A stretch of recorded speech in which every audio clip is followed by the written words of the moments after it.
Today we discuss about Hindi grammar class 9 chapter 1 वाक्य। तो सबसे पहले हम जानेंगे वाक्य किसे कहते हैं। पदों के उस सार्थक समूह को वाक्य कहते हैं जिसका पूरा अर्थ समझ में आ जाए। पदों के उस सार्थक समूह को वाक्य कहते हैं जिसका पूरा अर्थ समझ में आ जाए। उदाहरण के लिए राम खाना खाता है, इस वाक्य में हमें पूरा अर्थ प्रकट हो रहा है। इस वाक्य से पूरा अर्थ प्रकट हो रहा है, इसीलिए हम इसे वाक्य कह सकते हैं। किंतु दूसरे में देखिए खाना है राम, इस वाक्य में किसी तरह का अर्थ स्पष्ट नहीं हो रहा है, इसीलिए हम इसे वाक्य नहीं कह सकते हैं। अब दूसरे में हम जाएंगे वाक्य के अंग या फिर घटक। वाक्य के दो अंग होते हैं, उद्देश्य और विधेय। वाक्य के दो अंग होते हैं, उद्देश्य और विधेय। आप इंग्लिश ग्रामर में भी जानते रहोगे, उद्देश्य को सब्जेक्ट और विधेय को प्रेडिकेट कहा जाता है। उसी तरह हिंदी में भी वाक्य के दो अंग होते हैं, उद्देश्य और विधेय। अब जानेंगे उद्देश्य किसे कहते हैं और विधेय किसे कहते हैं। उद्देश्य किसे कहा जाता है? वाक्य में जिसके बारे में कुछ कहा जाए उसे उद्देश्य कहते हैं। वाक्य में जिसके बारे में कुछ कहा जाए उसे उद्देश्य कहते हैं। जैसे उदाहरण यहां दिया गया है, राम पुस्तक पढ़ता है। इस वाक्य में राम के विषय में कहा गया है, इसीलिए यहाँ राम जो है उद्देश्य हुआ। राम पुस्तक पढ़ता है, किसके बारे में कहा गया है? राम के बारे में, इसीलिए यह राम जो है इस वाक्य में उद्देश्य है। ठीक उसी प्रकार विधेय में आते हैं। विधेय किसे कहते हैं? उद्देश्य के विषय में जो कुछ कहा जाए उसे विधेय कहते हैं। उद्देश्य के विषय में, उद्देश्य कौन सा था? राम के विषय में क्या पता चल रहा है? राम पुस्तक पढ़ता है। यहां पर पुस्तक पढ़ता जो है ये हो जाएगा हमारा विधेय। पुस्तक पढ़ता क्या हो जाएगा? विधेय हो जाएगा, क्योंकि राम के विषय में बताया जा रहा है कि राम क्या करता है? पुस्तक पढ़ता है, तो यहाँ पर पुस्तक पढ़ता जो है विधेय होगा। तो फिर अब देखते हैं वाक्य के भेद।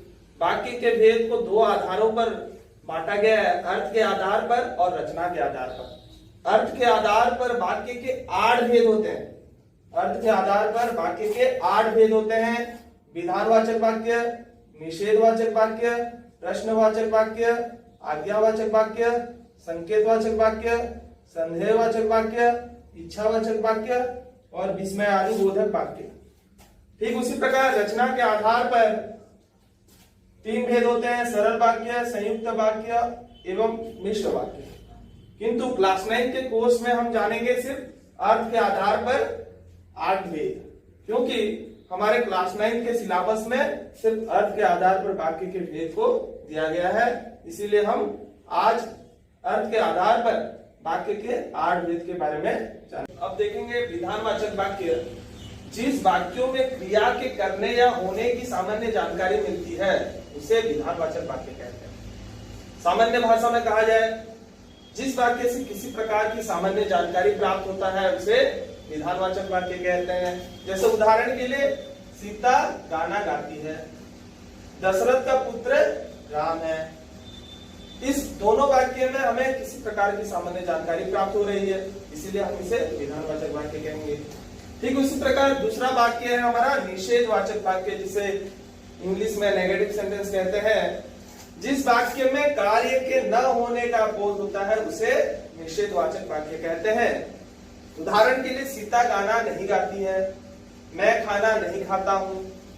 निषेधवाचक वाक्य में केवल नहीं, न, इन सब शब्दों का बोध होता है। प्रश्नवाचक वाक्य।